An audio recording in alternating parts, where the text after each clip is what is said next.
Friend, Kitty. I have a heavy episode today that is kind of a follow up episode, but it's also its own very separate tragedy. Today, we are going international, specifically to Bhopal, which is the capital of Madhya Pradesh, India, to talk about one of the worst industrial disasters in the world. Oh no. Welcome to Wreckage and Ruins. Each week, we investigate disasters man made and natural, legendary last stands, medical mishaps, and everything in between. Each of the ruins unfold into a story, and we're here to understand why it happened and what came after. We're your hosts, Cece and Kitty, and the city of Bhopal has become synonymous with disaster. In 1969, Union Carbide, yes, that Union Carbide from Oh Hawk's no. Nest. Oh gosh. Mm-hmm. I have shivers. Literally. They built a plant in Bhopal, India, to produce pesticide called Sevin that many people probably still use in their yards. Hmm. Sevin is manufactured by combining alpha naphthol and methyl isocyanate, which we're going to call MIC going forward. Okay. The reason Union Carbide wanted to produce a large quantity of Sevin had to do with global food production booms that occurred between 1940 and 1960 and was known as the Green Revolution, Hmm. which, according to PBS, was started when Norman Borlaug set out to develop an ultra resilient strain of wheat in Mexico after World War II. His work actually won him the Nobel Peace Prize in 1970 for helping to fight global hunger. That's interesting. I've actually heard that that's one of the reasons why flour tortillas are a thing. Because traditionally it would have been maize or corn. Right. And so what he figured out is that if you grow shorter, sturdier strains of wheat, that would allow them to hold more grains and that it would be suitable for more environments, allowing more food to be grown in smaller areas. Hmm. That led to a development of other hybrid food staples like rice. The downside to this methodology is that it requires a lot of water, fertilizer, and pesticide, which is its own whole other problem. And as much as I want to, I'm not going to have time to go down that rabbit hole Oof. because I will talk the whole episode about native plants, their importance to the environment, and the damage done to groundwater and natural habitats by the chemicals we put on the ground. Oh, yikes. Anyway, moving on from that, Union Carbide wanted to capitalize on this global need for pesticide, and India had a rapidly expanding population that they were struggling to feed due to drought in the 1960s. The new hybrid plants were going to help solve their food shortage problem, but like we said, they required chemicals like pesticide and fertilizer to grow these new crops. And India was also trying to increase its wealth by encouraging modern industry. So when the Indian government offered a deal where they would hold 22% of the shares and encourage heavy local investment while Union Carbide would maintain 50.9% ownership, Union Carbide India Limited, UCIL, expanded their operations. UCIL was already making ever-ready batteries in India, and they added an agricultural products division to begin producing Sevin. Okay. According to NIH, the area where the plant was built was initially zoned for light industrial and commercial use, and they were going to import the Sevin technical concentrate from the United States, then blend and grind the mixture in the Bhopal plant in India. Okay. In, Initially, this factory was about 2 miles from the city center and placed on a piece of land supplied by the local government with a 99-year lease. As the industry grew and things like reliable electricity and water were supplied to the plant, so did illegal settlements around the plant. At the time, much like in our own industrial revolution, unemployed people from the countryside were moving to cities to look for work. The migrating people found unoccupied land, such as the government land around the factory, and they built hutments, or what we would call shacks. Hmm. These neighborhoods were legally placed by their inhabitants, and they lacked basic infrastructure like plumbing or sewers and electricity. If they did have electricity in these shanty towns, it was often the result of illegally tapping into existing power lines, like the ones that were going to the plant. That sounds dangerous. Very dangerous. But industrial competitive pressure soon led to backward integration and the manufacturing of Seven with the use of MIC at the plant in Bhopal started in 1980. Production of MIC changed what they were doing from light industry and commercial use to hazardous industry.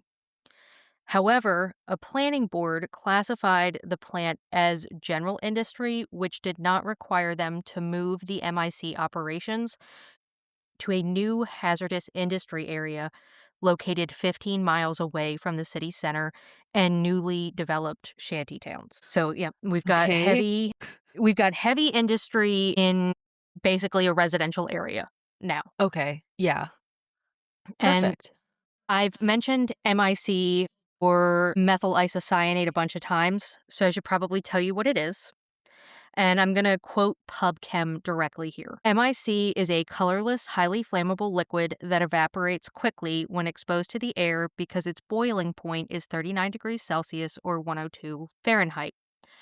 The flash point is less than 20 degrees Fahrenheit or -7 Celsius, and flash point is the temperature at which a liquid produces enough vapor to catch fire.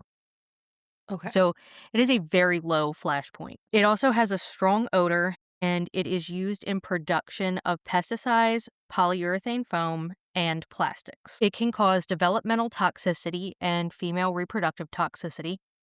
It is toxic by inhalation and it can be absorbed through the skin. The short of it is that it is highly flammable, corrosive, acutely toxic, and an extreme health hazard to the eyes, throat, and lungs. Severe exposure can lead to pulmonary edema and death. Oh my God. Yep. This is a nasty chemical. That's scary. Very scary. And to know that it's being produced like right outside your home, to Yeah. me would be very, very scary. Yeah, absolutely. Okay. Yikes. Because it's volatile and dangerous, there are some rules and regulations about how MIC can be stored. In the United States, Japan, and Germany at the time, MIC was either used as it was created or it was stored for a short period of time in small quantities. The tanks that the MIC is stored in are required to be refrigerated, and they should have an alarm that sounds if the temperature inside the tank increases over 11 degrees Celsius or 51.8 Fahrenheit. And there is supposed to be a separate emergency tank kept empty and in good condition on standby in case the MIC needs to be transferred due to an issue with one of the tanks that is holding it. The West Virginia Union Carbide plant had the requirement that the tanks be filled to no more than 50%. The Bhopal plant had 3 tanks with a capacity of 15,000 gallons or 56,000 liters, and all 3 of the tanks were routinely in use, and their specifications were that they were to be no more than 60% full, and their temperature monitor was set at 20 degrees Celsius or 68 Fahrenheit, and was routinely measured to be at 15 Celsius or 59 degrees Fahrenheit. That's not good. It's not good. Double standards here. Yeah. And I think that I forgot to mention Union Carbide had a plant in West Virginia, and this plant in India is a sister plant. Okay. And so there are double standards here because the Yeah. sister plant in India is not being held to the same specifications as the plant in West Virginia. Wow. Okay. Now that you know about this chemical, let's get back to the plant. According to survivor advocacy timelines, the MIC production portion of the Bhopal plant had its first leak 4 days before Christmas of 1981. That leak was of phosgene gas, which is also highly toxic, colorless, and smells like musty hay. It Hmm. suffocates its victims, which is why it was used by the Germans in World War I as a form of chemical warfare. Oh god, I have shivers again. It is also used in plastic and pesticide manufacturing. I don't like that. No, I don't like it either. I'm gonna have nightmares about that. I'm sorry in advance. Kitty. Okay. This factory was combining phosgene with the chemical methylamine to make MIC. So, two toxic chemicals are being combined to create a third very toxic chemical. What could go wrong? Absolutely, what could go wrong? The leak of phosgene killed one employee named Ashraf Khan, and it injured two others. Union Carbide India Limited laid the blame for the leak and Mr. Khan's death, as well as the injury of two other workers at the feet of, you guessed it, Mr. Khan, claiming that he ignored safety rules. But other workers who witnessed the accident argued that the plant was to blame for their general lack of safety procedures. Oof. Yikes. Mm-hmm. Okay. 19 days later, on January 9th, 1982, as Union Carbide officials were visiting the plant, another leak of phosgene gas hospitalized 25 workers. Oh my gosh. Hmm.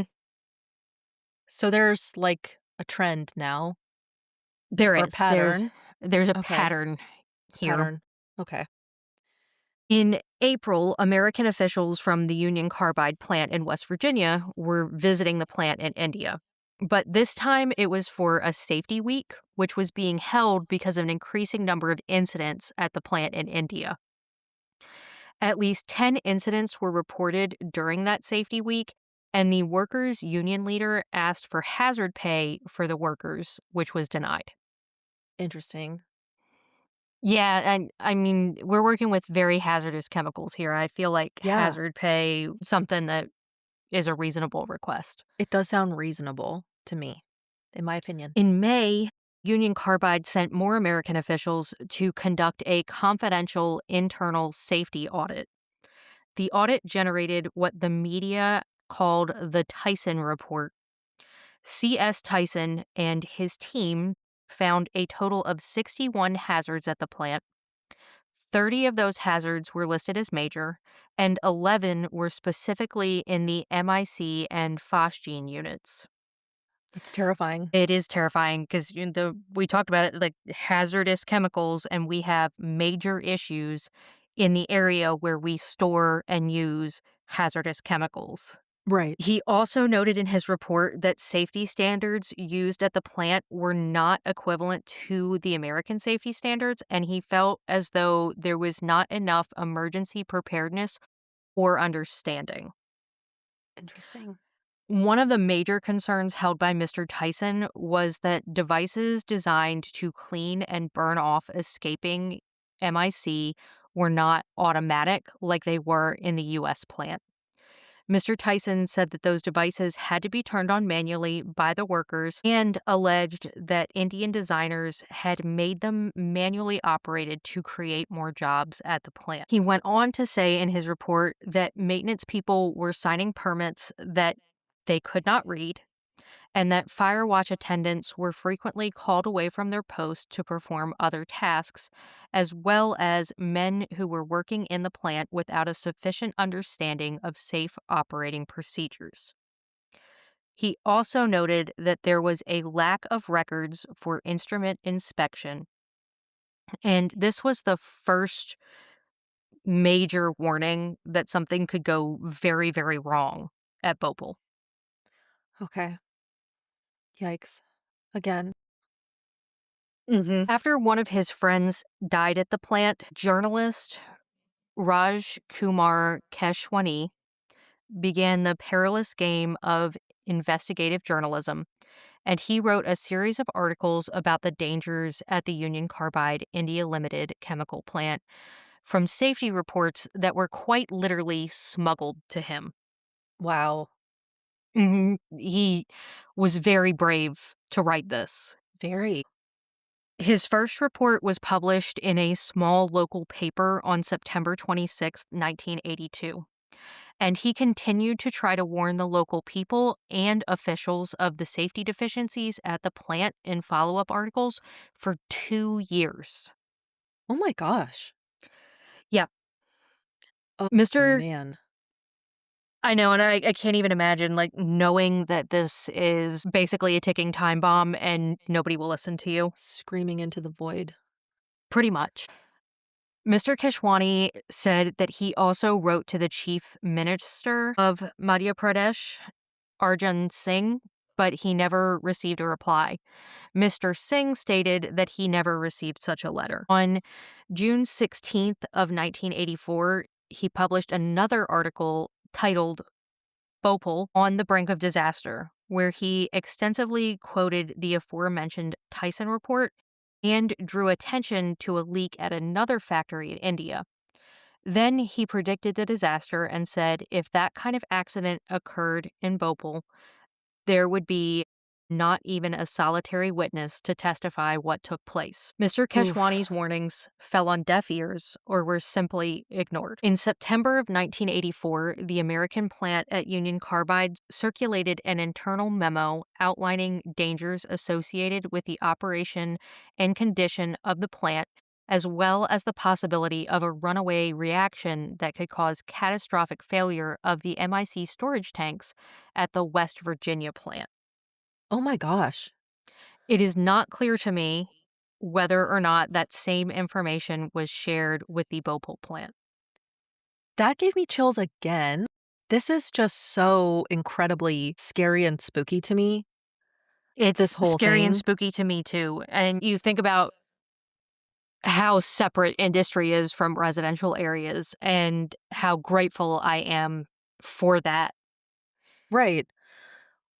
Plus, so you're saying that the gases are probably too hot the way at the temperature they're being kept. And so something could happen, and you said the runaway reaction where it would catch on fire and probably a lot of stuff would leak. If I'm Basically, skipping ahead, you can it'd stop be me. a runaway reaction where a lot of gas would be because it's being stored as a liquid. Yeah. But if it gets warm enough, it will turn into a gas, and then that gas would form a toxic cloud. Or it could potentially be a runaway reaction situation where, like, one of these tanks explodes. Okay. Either way, if it's a runaway reaction, it is not a good thing. It's uncontrolled, and a lot of people could die. Yeah. And I know you said it would be a cloud. Do you know at, like, not room temperature, but, like, outside temperature, would that be, like, a cloud, or would that be It would be. okay. But Yep. seeing that It would not be approaching good. you, I don't know that that would immediately be like, "This is gonna kill me, I'm gonna die," right? That's the thing because it's like, okay, well, what is that a cloud of? I'm trying to distinguish in my mind the difference between, like, a fire. If a fire is approaching you, you know to run away from the fire, right? Mhm. Versus for some people, it's the clear gas. You can't run away from that No. if you don't know it's there. It's just gonna kill you. Or a cloud, so especially if they know that they're by an industrial plant. That one in the town where we used to work was just puffing out smoke all the time, right? Like, if that just started settling, I don't know that I would know that if that was dangerous. Does that make sense?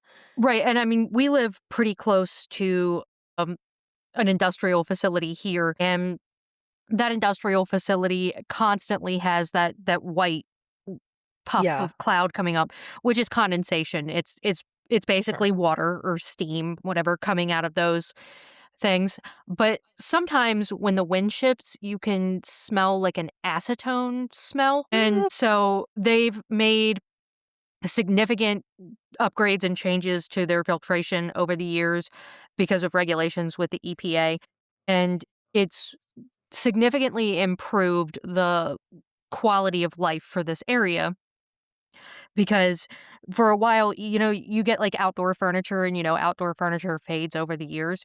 You Sure. might have your outdoor furniture 2 seasons here because of the amount of chemical in the air from that plant. Oh, Um, yikes. so the EPA regulations have very positively impacted quality of life here around that plant. This episode is sponsored by Total Foot Care of the New River Valley, PC, located in Parisburg, Virginia. Dr. Meredith and her dedicated team focus on the overall health and well being of your feet. They prioritize non surgical treatment and offer the best possible care for patients of all ages. You can expect a friendly, warm, professional, and comfortable environment when you visit their office. Total Foot Care addresses a wide range of foot and ankle ailments. Services include, but are not limited to, diabetic foot care, wound care, treatment for ingrown and fungal nails, management of sports and hiking related injuries, as well as care for corns, calluses, and tendonitis. To learn more, visit their website, totalfootcarenrv.com, or find the link on the Wreckage and Ruins website sponsor page. Be sure to tell them we sent you.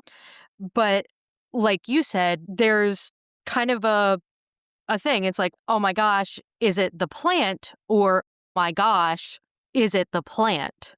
Right. Very, very different things. And if there's ever an emergency at that plant, basically the entire county goes on alert because Right. everybody is very concerned about that plant, just like not too far from here, there's also a arsenal manufacturing place. And anytime there's a scary boom, everybody is concerned in that town, was it the arsenal? Yeah. Yeah, that's so scary. And I think it's just there's something about not being able to use your human instincts of, to get away from danger is just what I'm getting at with all that. So, Yep. sorry, but that's so that's so scary. Okay. It is scary. Living near industry is something that we should all be concerned about. But at the same time, where are you going to live that isn't near industry?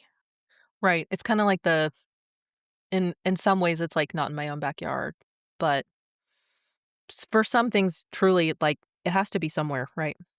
It has to be somewhere, but should it be allowed to be built where residential things already exist? And when certain plants are built, they're built away, but Yeah. then towns kind of creep up around them because the plant provides so much work. And Yeah. then it's like, was the residential building built in a responsible way far enough away from the plant in order to be safe? Yeah. And in this case, no. And we know that Right.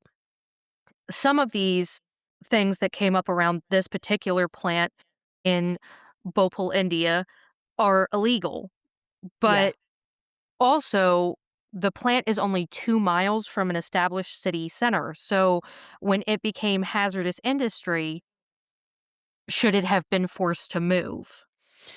Yeah. Interesting. Thanks for breaking that down, Kitty. According to a few sources, in October, Union Carbide considered moving the Bhopal plant to another location and began gathering cost estimates and feasibility studies. Hmm. From what I can tell, between October 7th and 22nd, the remaining chemicals in the plant were used up to produce the last batch of MIC, and about 60 tons of it were stored to be used a ton at a time to produce 7. Oof. The MIC production part of the plant was then closed down. On December 2nd, workers reported for an 8-hour shift, expecting a slow day since the MIC part of the plant had been closed down since October 22nd. At the time, they were understaffed because the plant's workforce had been reduced by about half. The other problem the plant was facing was an inadequately trained labor force. Initially, individuals employed by the plant were college graduates with 6 months of on the job training before they began working autonomously. And it is not clear to me when that practice was abandoned, but it is clear to me that it was abandoned, and the plant began using high school graduates with minimal training instead. Oh no. There was still MIC being stored in the tanks from October, but one tank, tank number 610, had an issue and they could not get the MIC out of the tank. When they tried to use nitrogen to push the chemical out of the tank, it leaked somewhere else in the factory and they didn't know where that leak was. Ugh. I know, I hate it. Oh, no. Yeah, so the chemical is stuck in this tank. Okay. On the night of December 2nd, 1984, around 9:30 p.m., a corroded pipe in the MIC area of the plant needed to be cleaned. During that cleaning process, a valve to the storage tanks was not properly closed and then sealed with a slip blind, and the drain was also not functioning properly. This allowed water from a hose being used to clean out the pipe to enter MIC tank 610. Page 67 of the safety manual that Mr. Tyson felt was not adequately understood or was unable to be read said that the slip blind, which is a metal disc inserted to pipes to protect the valve, was to be used to isolate the equipment and that the valve or valves were not to be relied upon. And that's really important because MIC is reactive with water, and that reaction generates heat, which turns liquid MIC into a gas. And if you know anything about pressurized tanks, you know that that's bad. Bad. At 10:30 p.m., it was noticed that the pressure inside the tank was elevated, but not yet a cause for alarm. And to top that off, it was also time for a shift change. So the workers noted it as normal, 2 pounds per square inch or 13 kilopascal. And they didn't write down the temperature of the tank because there wasn't really a space to do that on the daily log. And then they went home. Oh, okay. At around 11 p.m., the oncoming shift noticed that the pressure inside tank 610 read 10 pounds per square inch or 69 kilopascal, which was higher than it had been just 30 minutes earlier. And for Mr. Day, the senior operator on duty, was still not much of a concern because that would still be considered within the normal pressure, and he and another operator assumed that one of the readings had been faulty. Mr. Day and Mr. Karishi both said that the instruments often didn't work, they got corroded, and crystals would form on them. So, one of them's probably wrong, no big deal, was Yes, the big vibe I deal. got. But yeah, it That's is. Oh that's my how I gosh. feel, very big deal. Yeah. I don't know And how in that situation, knowing how dangerous and deadly this is, you could just be like, yeah, it couldn't be me. "Could it?" Yeah. Oh my god. Couldn't be me. No. Okay. But it's not like they were being used as human leak detectors. Sorry, wait, yes, they were. The plant used its employees to detect leaks by way of irritation, sort of like canaries in coal mines. I was gonna say, Yep. If your eyes started to water, then that meant that there was an MIC leak in the plant and that everyone needed to be alerted, and then they needed to go look for the leak. "Hello?" Yeah. So we don't have a way to detect leaks here other than I've been exposed to something that's making my eyes water. I guess we need to look for the leak. Yeah. And that bothered me deeply. Yeah, that bothers me too. I'm sorry. Yeah, there's nothing good to say about it. During the period after 11 p.m., someone in the plant noticed that their eyes were watering, and so the search began. The leak was found at 11:45 p.m. as a steady drip accompanied by gas about 50 feet or 15 meters off the ground. They decided that they would have their tea break first. Oh. Yeah, I also gasped and said some expletives when I read that for the first time. The next tea break was scheduled at 12:15 a.m. and then they were going to deal with the leak after they had their tea because, and brace for this, according to the workers at the plant, leaks were common and not of huge concern. Yeah. Okay. I know I don't like it. Okay. By the time they were having their tea in the early morning hours of December 3rd, 1984, just 4 years after the introduction of MIC at the UCIL Bhopal plant, the disaster was irreversibly underway. They just didn't know it yet. The temperature inside the tank was an alarming 25 degrees Celsius or 77 Fahrenheit, and the pressure was maxed out at 55 pounds per square inch or 379 kilopascal, which is past the 40 pounds per square inch, 275 kilopascal, when the pressure relief valve should have opened. According to Mr. Day's interview given to the New York Times, at about 12:40 in the morning after the tea break and seeing those alarming numbers on the gauges, he went to investigate the leak of MIC and was doing so when the concrete slab he was standing on above the partially buried storage tanks began to violently shake under his feet. Ooh. Oh my God. I can't No. imagine. He recalled a tremendous sound, a messy, boiling sound like a cauldron underneath the slab. And he made the mistake that so many people who run in horror movies do and looked back as he was running, just in time to see the 60-foot or 18-meter concrete slab that was 6 inches or 15 centimeters thick crack from the intense heat inside the tank. Oh my God. Yeah, never look back. Just run. No, just keep running. Yep. And then he saw it. A cloud of gas shooting out of one of the stacks connected to the tanks, accompanied by a loud hissing. The MIC had converted from its liquid form into a deadly cloud, denser than air, and it was creeping towards the neighborhoods surrounding the plant that served as home to an estimated 800,000 sleeping people. 800,000? 800,000. Oh my God, Kitty.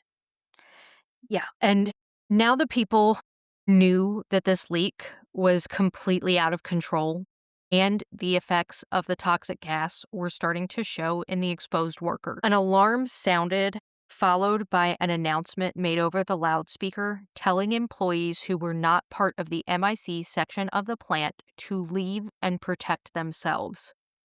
And they ran into the wind and away from the gas, which is what I would have done. Yeah, yeah. Good for that. For those employees, definitely. Mr. Day, Mr. Karishi, and Mr. Shetty stayed with the 6 MIC operators to try to use the other safety mechanisms. The scrubber and flare tower were both under maintenance and non-functional at the time of the incident. If they had been working, their job would have been to neutralize or burn off the MIC as it escaped the tank. They also tried to engage the refrigeration systems to cool the tank, but it too failed because the freon that would normally be contained within the system had previously been drained for use elsewhere in the plant. Of course. Of course, an unnamed worker suggested that the leaking tank be vented into tank 619, which was supposed to be empty for just this kind of situation, but it too already contained MIC and could not be used. Of course. Of course. At roughly 1 a.m., a safety device called the water spraying system was activated, and that system was activated to help cool the tank from the outside, but also to reduce or divert vapors leaking from the tanks. The problem with this system is the tank was having issues 50 meters or 164 feet in the air, and the water could only be sprayed as high as 15 meters or 50 feet, meaning that this cloud could not be controlled by the water spraying system. Because why not? Right. Right. Workers who refused to be identified gave their accounts in Hindi through interpreters, and they said they knew that gas could be deadly, but they did not realize how deadly. Just as the Tyson report had stated, the Union Carbide manual detailing the dangers of MIC and safety protocols for the plant in the event of a leak was available, but it was not really read or understood by the people who were working inside the plant. As the cloud entered the city, chaos and panic ensued, with many people trying quite literally to run for their lives. And unfortunately, for some people, the harder they ran, the more gas they inhaled. Oh, no. Mhm. So you're literally running for your life, but the harder you run, the more you breathe. Oh, that's like kinda reminds me of people who start losing blood, and then their heart starts pumping faster. Kinda like that, yeah.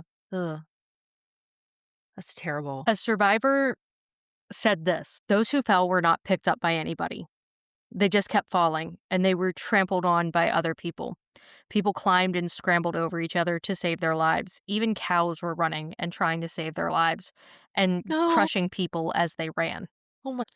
So, chaos and pandemonium. Yeah. In all, the overcapacity tanks leaked more than 30 metric tons of the toxic gas into the surrounding community over the course of an hour, killing more than 2,000 people and numerous animals instantly and exposing an additional 500,000 people to the denser than air cloud of gas that swept across the city of Bhopal. Two my gosh, over 2,000 Immediately. immediately? Immediately. That sounds if you had written that into a horror story, I'd be like, "Yeah, right." That's how I felt about it. And that number is actually still debated.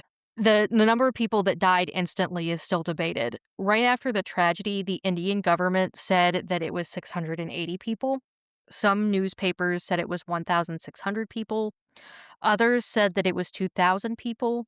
And an NIH study regarding this tragedy places the number higher at 3,800 people. And the people who worked moving the bodies of the dead to mass pyres to be cremated said it was more like 15,000 people. Oh my god. Those numbers do not include secondary deaths caused by after effects of exposure, and the numbers will very likely never be confirmed. I don't even have words for that. No, and you and I know because of our profession that the Hindu population performs services as quickly as possible. Mhm. And so the number of people who were put on pyres before they could be counted is likely higher than the number of deaths that S we've officially counted. so we'll And just never then, know. no, we won't.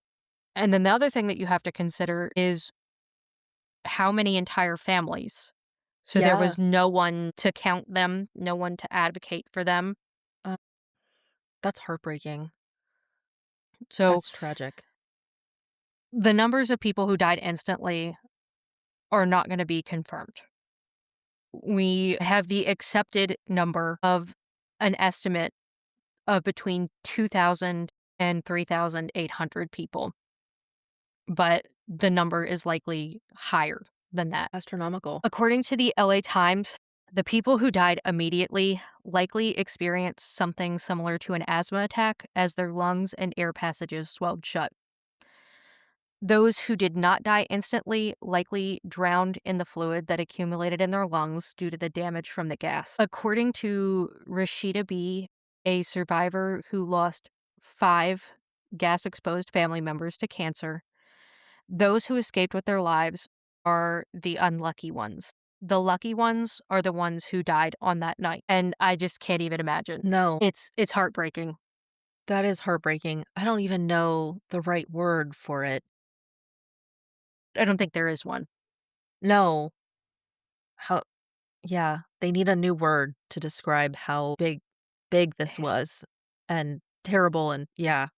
Holy cow. Yep. Hospitals were overwhelmed before daybreak by injured and dying people. They did not know how to help because they did not know which gas had leaked from the plant, nor did they have the public health infrastructure to manage a mass casualty event. I'm going to now read you a direct quote from a PubMed article that was published in 2005 and will be linked with the other sources in the show notes. It says, "At every turn, UCC has attempted to manipulate, obfuscate, and withhold scientific data to the detriment of victims.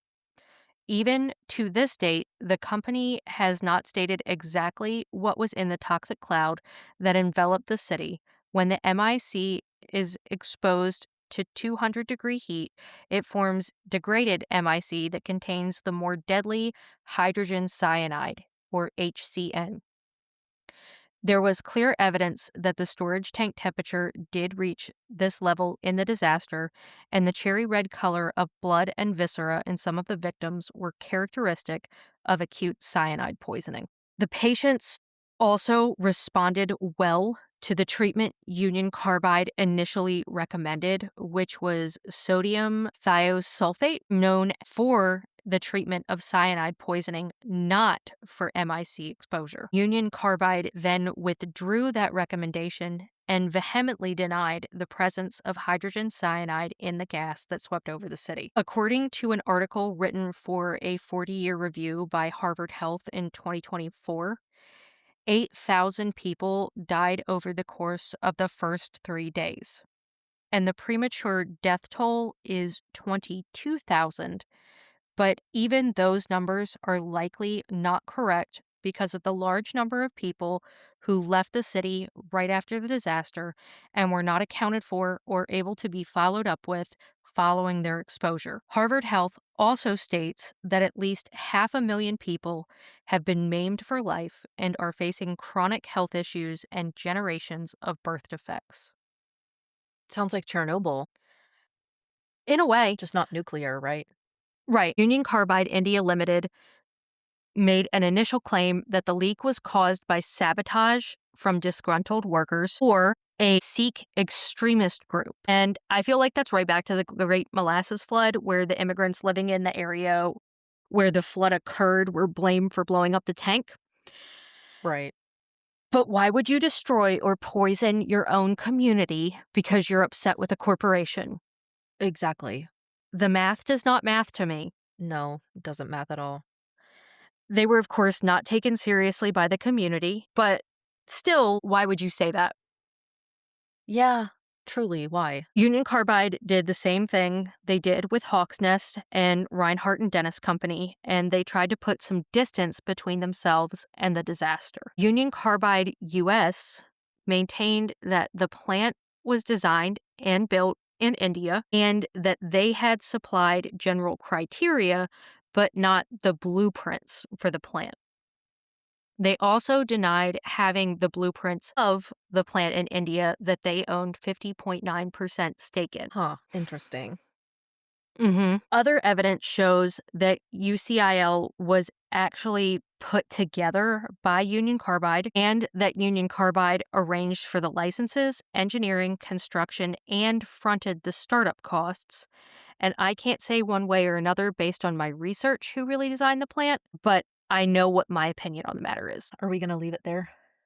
I think we're going to leave it there. Okay, understood. Union Carbide Director of Health Jackson B. Browning said in a news conference that Union Carbide US had checked the proper functioning of the Indian plant before it was opened and that there was no reporting requirements on continuing design changes at the Indian sister plant. He went on to say, quote, "I do not have a detailed understanding of the Bhopal facility," end quote. Other companies with international facilities like Dow Chemical and DuPont gave their opinions in a roundabout manner when interviewed. The Dow manager of corporate safety said, "You get what you inspect and not what you expect." And DuPont reminded the public that not only do they engineer and design their plants from headquarters, they also both said they don't allow major changes without headquarters approval and that they maintain blueprints and understandings of their overseas plants. That sounds smart. Or So, bare minimum, maybe? two large companies who had overseas plants said, "That sounds sketchy to us," Right, in a roundabout way. right. They didn't come out and say it, Diplomatically. but that sounds very pointed to me. Yeah, me too. Although the governor ordered the plant closed and the plant manager arrested before 8 a.m. on December 3rd, the plant was allowed to neutralize the remaining MIC between December 18th and 19th. The first of many lawsuits was filed by an American attorney in U.S. court on December 7th. In March of 1985, the Indian government passed the Bhopal Gas Leak Disaster Act. This act made the Indian government the sole representative of the victims both inside and outside of India. And seeing as the government held a 22% stake in the plant, I feel like that is a huge conflict of interest. Yeah, I would agree, personally. Why can they not have their own lawyers or representatives? It feels very shady to me, and it also felt very shady to the survivors who said so publicly. Wow. I mean, if they wanted to form a class action lawsuit, I feel like they should have been able to do that with their own representation. I agree. Then an American federal district court judge consolidated all of the lawsuits into one case named Union of India versus Union Carbide Corporation. And then in 1986, another judge ruled that India had the jurisdiction to try the case and removed it from the American legal system entirely. The Bhopal disaster concerned the citizens of Institute, West Virginia, where the U.S. based plant was located, and questions about whether or not the same disaster could happen in the United States were in the forefront of many people's minds and concerns. I don't blame them. I don't blame them either. This is supposed to be a sister plant that is managed by the same company that is running the plant in your hometown. Are you safe? Right.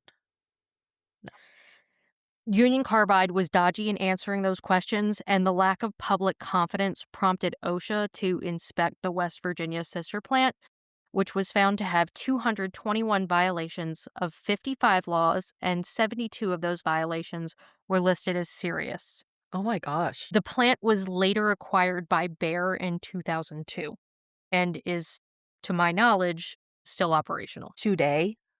today. I assume Interesting. that Bayer is running it better. I certainly hope so. I can only hope because that's very frightening.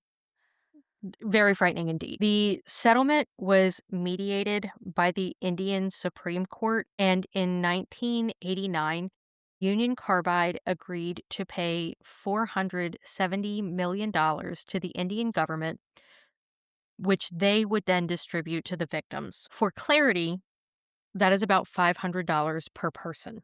Oh no. The survivors of the incident objected to this, and they did not feel like it was enough money. And they also felt that they were excluded from the negotiations, and I feel like that is valid. Yeah, absolutely. That's insane, in Survivors my are opinion. still, yes, in my opinion, I agree with you. Survivors are still fighting for compensation today. A website maintained by Union Carbide called Bhopal.com briefly mentions the tragedy and how Union Carbide provided aid to the victims immediately and in the years to follow, and that they also shared information and medical experts. And then it goes on to say all claims arising out of the gas release were settled in 1989 at the explicit direction and with the approval of the Supreme Court of India by means of a settlement agreement between the Government of India and UCC and UCIL. In 1991, 2007, and again in 2023, the Indian Supreme Court upheld the fairness and adequacy of the settlement in response to court challenges from non-governmental organizations. End quote. Though the aforementioned settlement does address compensation for the victims, it did not address the environmental issues related to the disaster. In July of 1985, the government of Madhya Pradesh rejected UCIL's application to renew their operating license, and the plant was closed for good. UCIL did do some cleanup of the plant area between 85 and 98, but the local government took over the plant site in 1998 from McLeod Russell India Limited, who had purchased Union Carbide's share of Union Carbide India Limited in 1994. It was billed and largely accepted as an unfortunate accident rather than a preventable tragedy. Some people even considered the disaster to be sort of the cost of development and the Green Revolution. Here is a quote that is attributed to the Wall Street Journal regarding the incident. Of those people killed, half would not have been alive today if it weren't for the plant and the modern health standards made possible by wide use of pesticides. End quote. Interesting. That's the most polite thing you could say. Yeah, I think I'll stick with that. And because we always know how to make it worse before it gets worse, Union Carbide closed and abandoned the plant and did not clean it up. According to No. the BBC, yes, according to No. the BBC, the plant leaked toxic chemicals and heavy metals into the ground and local water supply for 41 years before Indian authorities removed 337 tons of toxic waste from the plant to be incinerated. I'm Mhm. I'm so blown away. After In all that time, there were 2025. hundreds of tons of hazardous material. Just on the ground, Just that leaking makes me into the sick to my local water stomach. supply. And while 337 tons of toxic waste from the plant were removed, what was left behind was 1.1 million tons of contaminated soil. So, what I'm telling you is that it is still not really completely cleaned up. I don't even know what to do with all this except feel sick to my stomach. I told you it was a doozy, and I'm sorry. This is so bad. Dow Chemical took over Union Carbide in 2001, and they maintain that it is not their responsibility to compensate victims or to clean up the site because they did not own Union Carbide when the disaster happened, and the settlement in 1989 resolved all existing and future claims against the company in relation to the disaster. And Yeah. you're probably wondering if anybody was held criminally accountable for this disaster, and the answer to that is sort of. Sort of. Sort of. In June of 2010, 7 Indian citizens were found guilty of causing death by negligence, which in India carries a maximum sentence of 2 years. 1, 2? 1, 2. Like 1 and then 2. 1 and then 2. 1 plus 1, 1 2. plus 1. A court in Bhopal actually tried to extradite Mr. Warren M. Anderson, the CEO of Union Carbide, in 2002 on the charge of culpable homicide with a maximum sentence of 20 years in prison. Mr. Anderson never did stand in court, and he died at the age of 92 in September of 2014 with an outstanding warrant and status of absconder or fugitive from justice in India. Amnesty International and other advocacy groups continue to call for the Indian government and the United States government to force Union Carbide and other Union Carbide officials to have their day in court. But to date, that has not happened. The other question that is more than likely burning in the back of your mind is, did any good come out of this? Yeah, where are helpers? What, any silver here? The answer is sort of. We already had OSHA at this point, but more government regulations went into effect, especially from the Environmental Protection Agency, regarding storage of hazardous chemicals. And companies also started focusing on process safety management in addition to just personal safety of the worker. But a pressure for low-cost production still exists, and in my opinion, developing nations are facing the same struggles American workers did during the Industrial Revolution.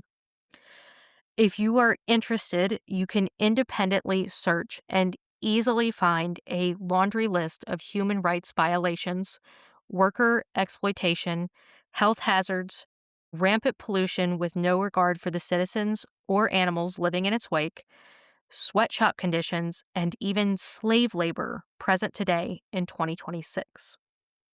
That's sickening. It is easy to turn a blind eye to the way that our goods are manufactured when it happens half a world away.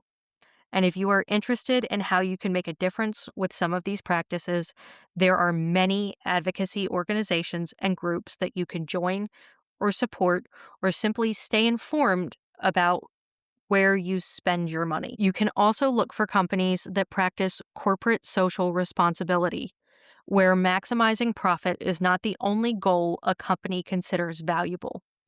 If you don't know what corporate social responsibility is, Harvard Business School explains it well.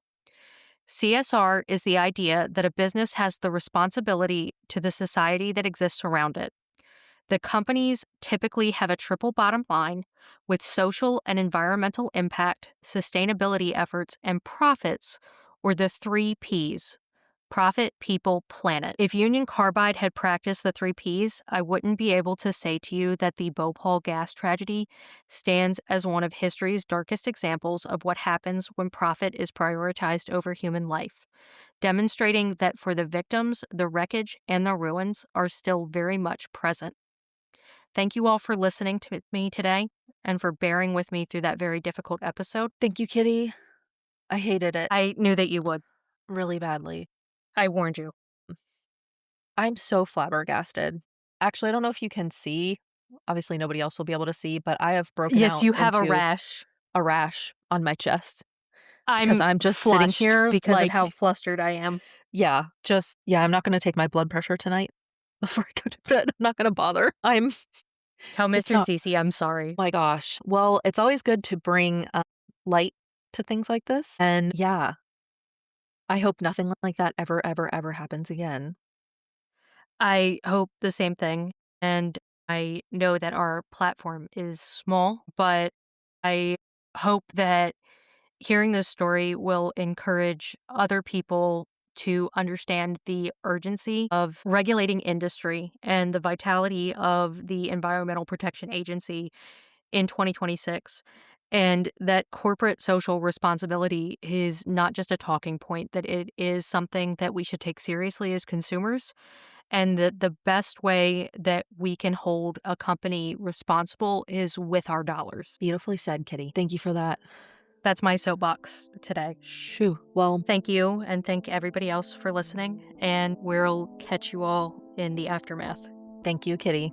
We'll see you there next time. Wait, Until no. then.